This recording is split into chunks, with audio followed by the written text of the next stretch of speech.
Olá pessoal, sejam todos muito bem-vindos a mais uma videoaula e o nosso assunto de hoje será a determinação do sexo. Determinação do sexo por cromossomos sexuais. Então, pessoal, na maioria das espécies, o principal fator determinante do sexo são os genes, pessoal, ou seja, o material genético. Em geral, esses genes estão situados em cromossomos especiais, chamados cromossomos sexuais, pessoal. Então, na imagem aqui, temos os cromossomos sexuais da espécie humana encontrados nos homens. Note a diferença de tamanho entre eles, pessoal. O menor é chamado de Y e o maior é chamado de X. Os outros cromossomos do organismo são denominados autossomos. Os cromossomos autossomos, pessoal, são comuns a ambos os sexos, ou seja, ao sexo masculino e ao sexo feminino. Na imagem, pessoal, vemos um cariótipo humano de um indivíduo do sexo masculino, ok? Note, portanto, que há 46 cromossomos que estão aos pares, ou seja, de 2 em 2, pessoal. Como vocês podem estar observando, sendo que 44 cromossomos são autossomos, ou seja, a maioria desses cromossomos aqui, e 2 cromossomos, pessoal, são os sexuais, destacados aqui pelo retângulo vermelho, ok? E responsáveis por determinar o sexo do indivíduo. Determinação do sexo por fatores ambientais. Então, pessoal, em algumas espécies, fatores ambientais determinam o sexo dos indivíduos. É importante ressaltar que a norma dos cromossomos sexuais não é válida para todas as espécies de seres vivos, pessoal, especialmente para aquelas que não possuem reprodução sexuada, como as bactérias, e mesmo para as espécies que usam a reprodução sexuada com a formação de gametas masculinos e femininos. Há algumas em que a determinação do sexo pode ser feita por outros fatores, como os ambientais, pessoal. Por exemplo, a determinação do sexo através da temperatura em répteis, como nas tartarugas. Nós podemos ver aqui uma imagem delas, pessoal.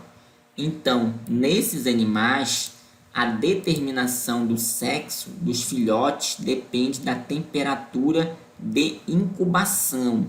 Portanto, temperaturas altas, acima de 30 graus Celsius, produzem mais fêmeas, pessoal. Por outro lado, temperaturas mais baixas, por exemplo, abaixo de 29 graus Celsius, produzem mais machos, ok? Mas na nossa videoaula de hoje, vamos focar na determinação do sexo feita por cromossomos. Sistemas cromossômicos de determinação do sexo. Agora vamos analisar os diferentes sistemas de determinação do sexo nos animais, com base no número e tipo de cromossomos. Sistema XY. Então, pessoal, neste sistema, a fêmea possui um par homólogo de cromossomos sexuais, chamados de XX, e o macho um cromossomo igual da fêmea, chamado X, e outro diferente, chamado de Y, pessoal. Então, aqui nesse exemplo, que que é uma representação didática, nós temos esses cromossomos no cariótipo de um inseto chamado Drosophila melanogaster, que é um tipo de mosca. Então, aqui nós observamos a fêmea e aqui o macho. Então, vocês notem aí que a fêmea possui esses cromossomos no cariótipo e ela possui 2 cromossomos semelhantes, chamados de XX. E o macho possui 2 cromossomos sexuais diferentes, um chamado de X e outro chamado de Y, pessoal. Então, este sistema ocorre em diversos grupos de insetos. Nos mamíferos também esse sistema ele ocorre, pessoal, incluindo a espécie humana e também em diversos peixes e até em alguns vegetais, pessoal. Então, pessoal, como nós podemos observar no sistema XY, a fêmea possui 2 cromossomos semelhantes. Então, nós podemos observar aqui que nesse caso do cariótipo humano, nós temos aqui, olha, o cariótipo feminino, em que a fêmea tem 2 cromossomos homólogos sexuais semelhantes. Observe aqui, olha, cromossomo X, então 2 cromossomos semelhantes. E o macho, como nós podemos observar aqui na espécie humana, notem no detalhe, cariótipo humano normal masculino. O homem possui um cromossomo sexual X e outro cromossomo sexual chamado de Y, pessoal, aqui nesse cariótipo, o masculino, e aqui nós podemos observar o cariótipo também feminino, pessoal, para título de comparação aí, ok? Notem que os cromossomos autossomos eles são semelhantes, tanto nos machos quanto nas fêmeas, e a diferença ocorre nos cromossomos sexuais, que são diferentes entre os sexos. Então, aqui no detalhe, os cromossomos sexuais masculinos destacados para vocês, e aqui os femininos, pessoal, ok? Então, nós temos aqui a determinação do sexo no sistema XY, na espécie humana. Então, notem aqui o homem, tá? E a mulher. Dessa forma, o homem produz gametas chamados de espermatozoides, pessoal. Notem aqui na representação didática. E esses espermatozoides são de 2 tipos. Um contendo, além dos cromossomos autossomos, pessoal, neste caso aqui, olha, 22 cromossomos autossomos, também contém um cromossomo sexual, que pode ser o X, como nós podemos observar aqui, ou o Y, pessoal. Por isso que nós dizemos que o homem produz 2 tipos de espermatozoides diferentes, ok? E a mulher, por sua vez, produz apenas um único tipo de gameta, pessoal, contendo o cromossomo sexual X, como nós podemos estar observando na representação didática, pessoal. E então, a união do gameta feminino, pessoal, aqui no detalhe, com um espermatozoide contendo o cromossomo X, por exemplo, nesse caso, bem aqui, nós podemos estar observando, origina uma menina. Observem que, olha, no detalhe, ok?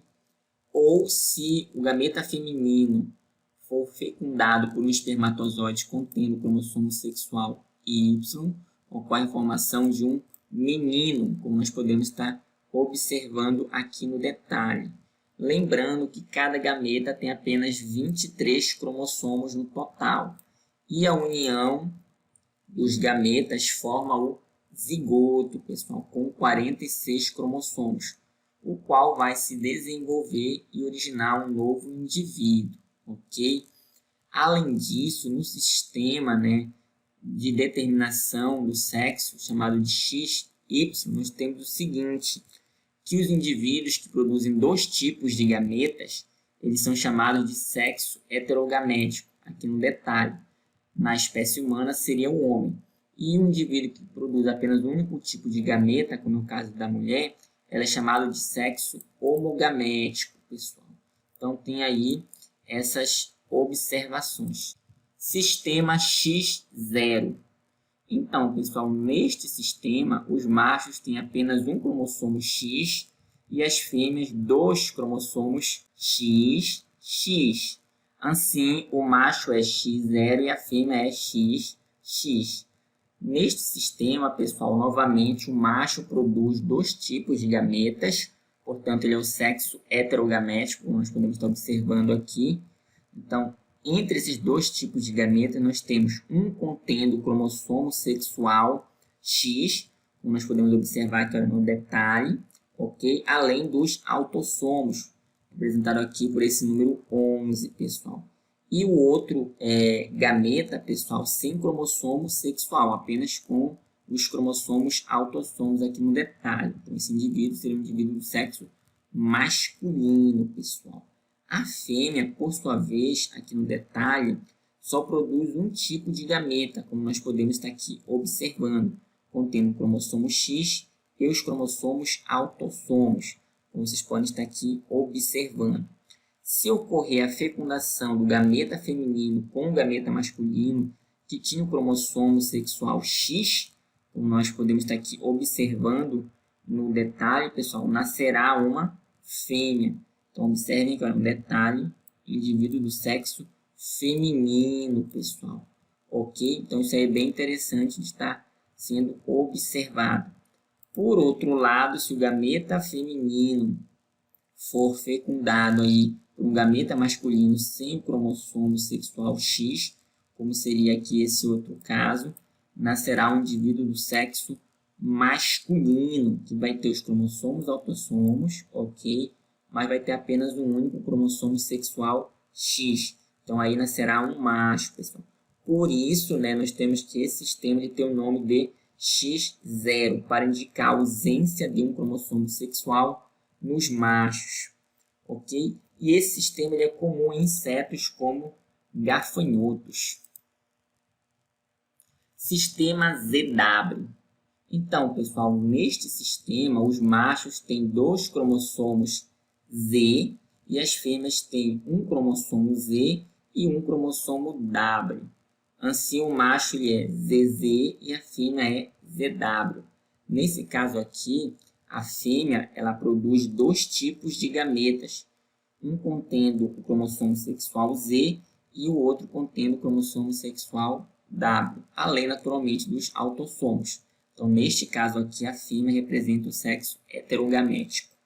O macho, por sua vez, só produz um único tipo de gameta, que é um gameta contendo o cromossomo sexual Z, naturalmente, além dos cromossomos autossomos, pessoal. Então, neste caso aqui, o indivíduo do sexo masculino, ele vai representar o sexo homogamético.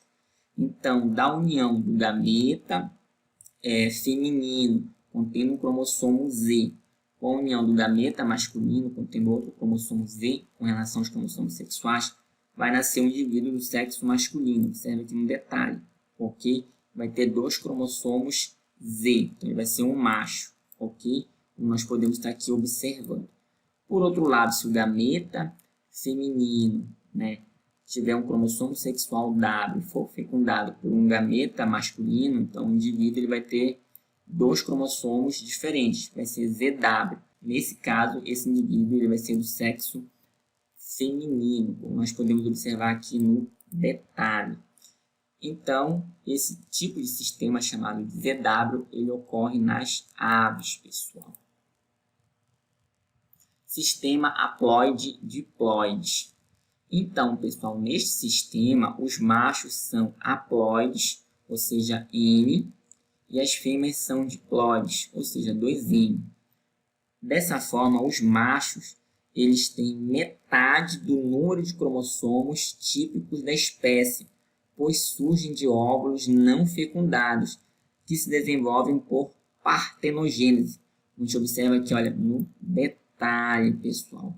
Já as fêmeas são diploides, ok? Observe aqui, no detalhe, como nós podemos estar aqui observando na representação didática, e se desenvolvem de óvulos fecundados. Então, aqui nós temos o gameta feminino, ele se une com o gameta masculino, então nós temos aqui um óvulo fecundado.